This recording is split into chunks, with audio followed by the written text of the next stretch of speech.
what, but I know it's recording, so regardless, I'll just edit it and upload it to my YouTube channel.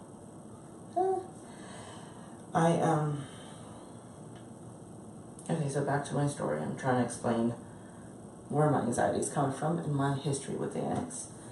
I always just took Xanax naturally. Even if I didn't have anxiety, I would wake up and take half. It was like I was avoiding having anxiety before it even happened. I'm sure there'd be days where I wouldn't have anxiety or moments, but because I was so immune to Xanax, it was like brush your teeth kind of thing. Every morning you wake up and brush your teeth, every morning I would take a Xanax. And it wasn't at nighttime. After like 5 or 6 p.m., I wouldn't take a Xanax. Because it would, if I took it, it's really weird, but if I took a Xanax in the evening, and especially because I'm a drinker, so if I drank with it, I would just pass out and fall asleep. I won't look sloppy like everyone else that I've known. I just get really lazy and quiet and then go to bed.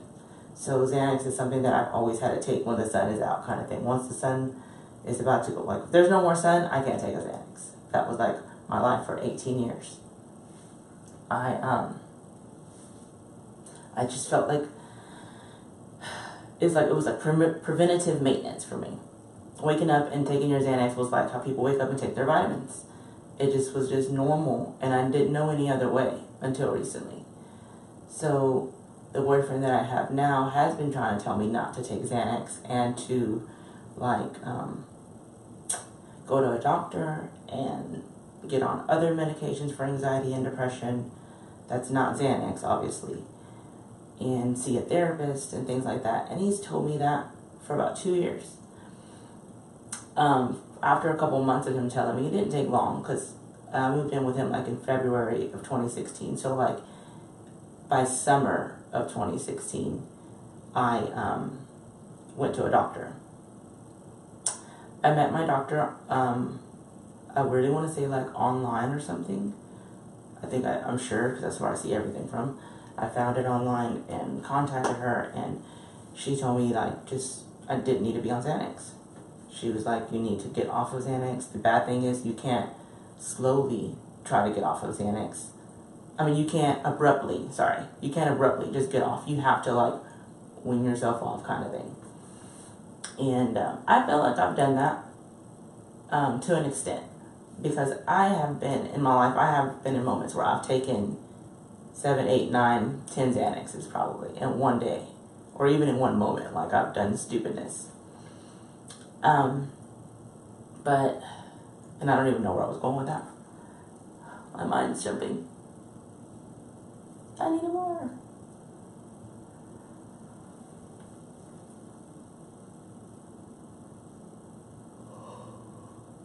I just remembered, so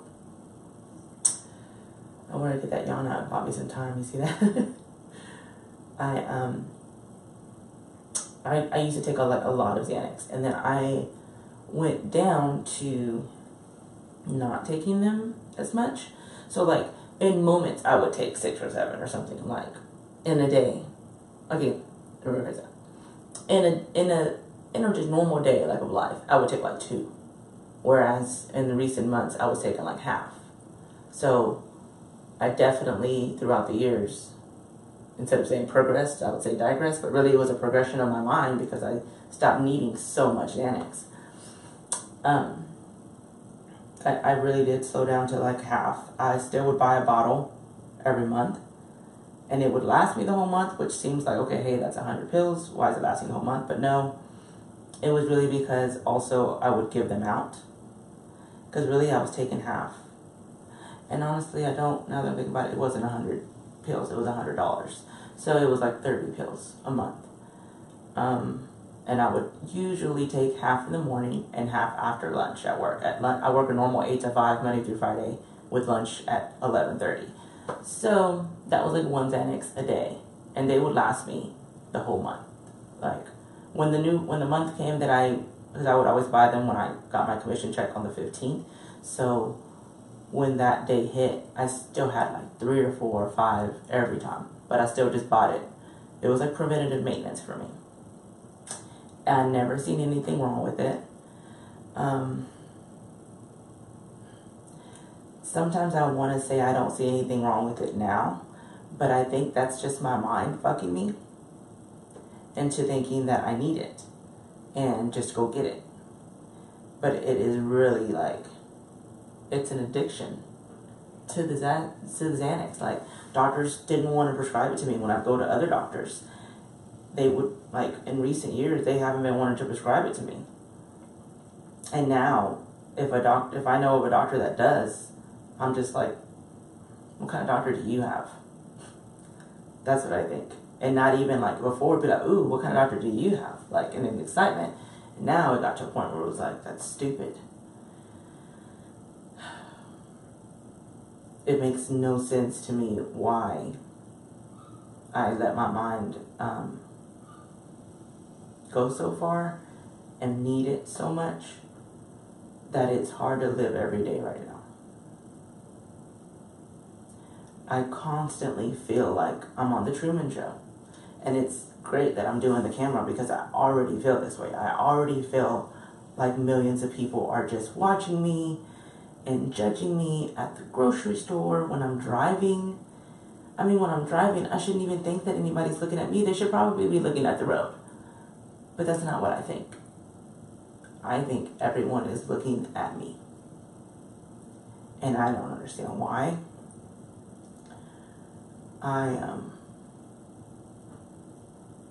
I hate it. I think about stuff from the past. Like, and I've been saying this analogy to different therapists. I keep thinking like of something I wore 8 years ago in an elevator, or something I said, I think is what I've been saying.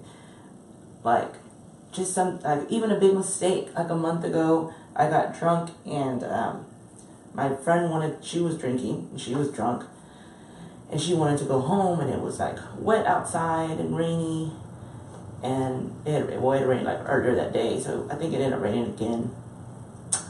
She had her kids with her, 2 kids who I hadn't seen in months. My boyfriend just had a DWI. We just got the machine off his truck like two weekends ago. So it was not a good idea. But she was saying no and being like upset and mean about it and rude, that I didn't like it. And I was getting upset. And I got very aggressive.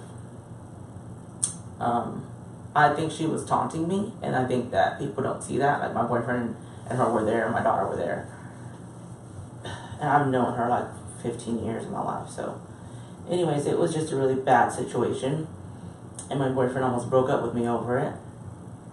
And I relive that situation a lot, mainly because my boyfriend keeps bringing it up. But I keep reliving it, like past mistakes that I've made. I never relive anything good, because a lot of good has happened, and I've done a lot of good things for other people. And I don't think of that positive stuff. All I think about is negativity. Anything bad that's happened. With my boyfriend, anything bad he's done. He's done so much good. He bought me this Mevo camera that I'm using to film this. He's done so much good for me and my daughter. But nothing good is right here for me to see or think about. It's all negative thoughts. Negative thoughts about anything and everything. And they don't stop. They're just like always there. And then I just ask myself, like, how does one cope with life like this? Now, and I just say this being just a free, honest spirit as I'm trying to be, I understand why people commit suicide. I really, really do. I don't think I would ever do it. I don't want to do it. Let me rephrase that. I don't want to do it as of this point. I have in the past multiple times. Nothing like the way I've been feeling lately, as far as just, I've been feeling really terrible lately. So by now I should have, like in the past, I would have already wanted to kill myself. And I think because it's such a big epidemic right now, and it's happening a lot, and the whole me being on Xanax thing is what I think is causing all of this, I'm trying to be a fighter. I'm trying to get through it any way I can. 2 weeks ago, I told my boyfriend about my thoughts. It's really hard to talk about mental illness and having anxiety and having depression and thoughts of killing yourself or anything, because you don't want someone to just hospitalize you and then you can't speak anymore. You can't, like, now you just really think you're even crazier than you were already crazy. If that makes any sense. And I've been in those houses. I've lived in that, like, I think the most I've been in there was like 2 weeks. In my mind, I'm like, I'm not this type of crazy. That's a separate type of crazy. Like, having like crazy, like not crazy, but having like thoughts and letting things piss you off isn't crazy. That's a different, what is crazy? You know? Like, what is really crazy? I'm being told that I'm crazy, and it's like, I'm just me. I'm not trying to be anyone else or be anything else. But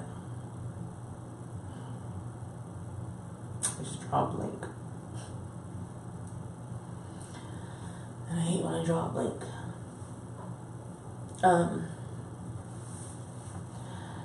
I feel like I have a lot of thoughts about life. I have a lot of anxiety because of my past and where I've been, where I've came from. And it's normal.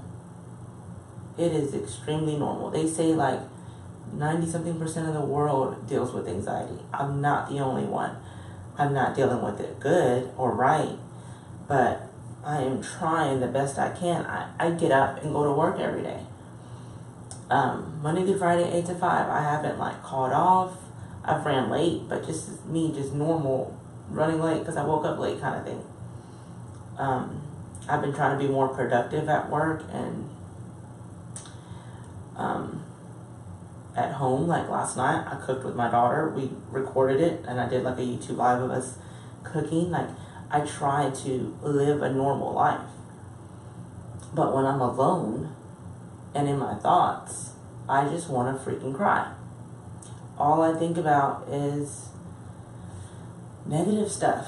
Like, nothing good. I can't think of anything like positive at that point. And I don't know how to change those thoughts. Like, I stop myself, or I put on a song and I'm like, Kiki, do you love me? Are you riding? Or something. I don't know. I was doing that in the car yesterday to make myself not think. I have to distract myself and sing out loud and dance. And then, get this, I have to do that to get the thoughts from going away. The thoughts that people are watching, the thoughts from 8 years ago in the elevator, all those thoughts. I stop and I dance. Well, once I start dancing and singing, other people notice that. People that are driving. Now they notice me. And they look, and they're like, 2 guys were like pointing and laughing and telling me to roll my window down yesterday because I was, Kiki, do you love me? Are you riding? So you never ever leave beside you. You know? I was literally doing that, and these guys were like talking to me. So that doesn't take the feeling away that when I'm driving and not dancing, that people are watching and looking my way. And what do they see? And what do they think? Am I fat? Am I skinny? Like, am I too tall? Do I look weird? I have all these thoughts, and sorry if something's bothering me. I just put this mask on last night, and my face feels really tight. So that's why I don't have Botox. My face just feels tight because of that.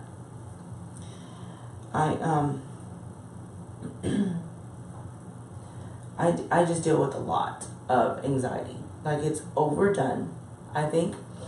And I told my mom right before Vegas, we went to Vegas the last week of June. Like the 28th, we left to Vegas. And before Vegas, I had a lot of anxiety. And it's just a lot because of my friends, the friends that I go with, well, their family actually that I go with, and their friends. So my family and their friends, they're just more, they're rich. My best friend's a millionaire. And going around them and being in that spotlight kind of thing. It's not like spotlight. It's not like a celebrity kind of thing, but it is a celebrity. It's like celebrity status kind of thing without the cameras and stuff because nobody knows who the hell you are. And it's overwhelming. It's fun though. Like for me, a person who wants to be in radio, so I want to talk about celebrities and stuff. That's what I do actually.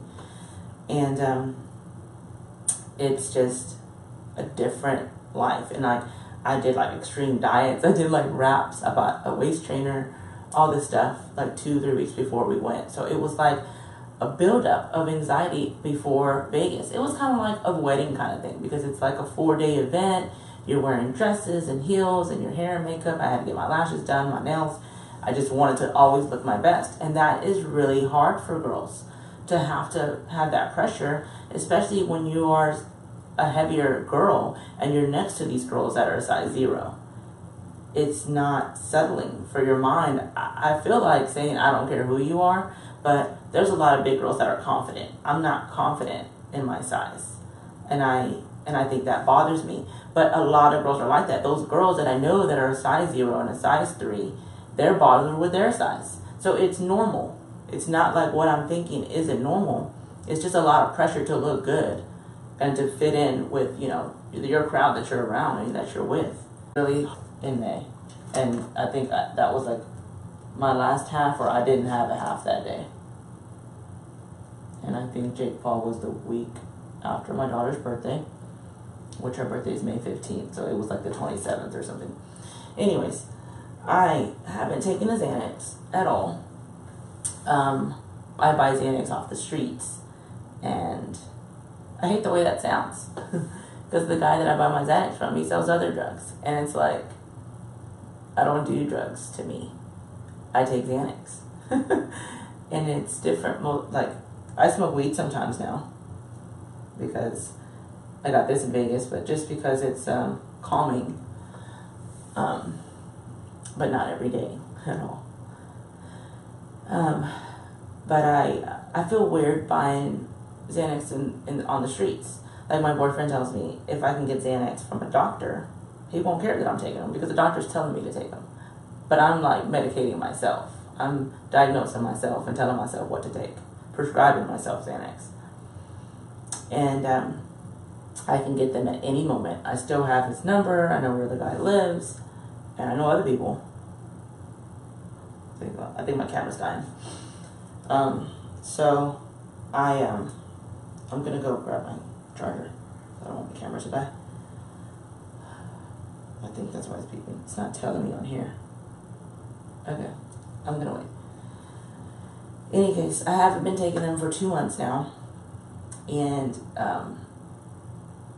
going up to that Vegas trip, it induced a lot of anxiety for the pressure of looking good and not acting a fool of myself. And then came back from that, and just here and there, sometimes doing stuff with my friends is a lot of pressure. But really, I just feel like my relationship is a lot of pressure. I feel like my life in general, I'm walking on eggshells in my life. And it's very unsettling to go by every day with anxiety and feel like you're having to walk on eggshells. Like, I feel like that because of the anxiety. And the anxiety makes it worse. But being around certain people and situations, it makes it a lot worse. So I want to step back sometimes from that situation, because I'm just like, if I am feeling this mental illnessness, I don't want to even know what to call it, but if I'm feeling something in my mind that's bothering me so much that I feel like I can't even live everyday life, it's really hurting me, that I feel like I need to talk to someone about it. I need to see a therapist. Like, I'm telling this to people. If I'm saying this, and if I already have that vibe with you that it's like walking on eggshells, and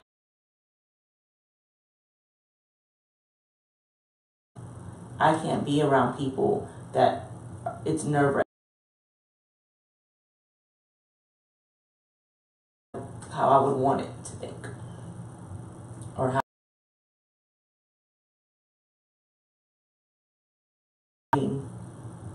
I don't think anybody got it right and perfect. Thinking about so much negativity. I shouldn't be having a pimple right now, like my, and celebrate myself and be happy. This person,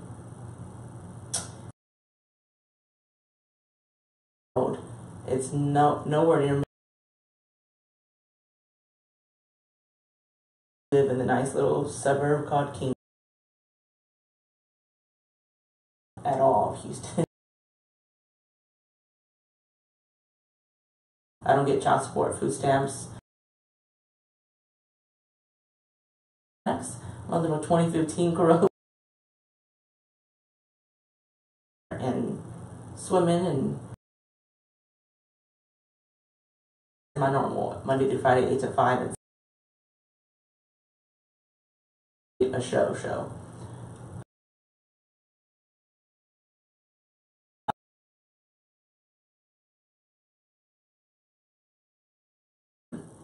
But her website still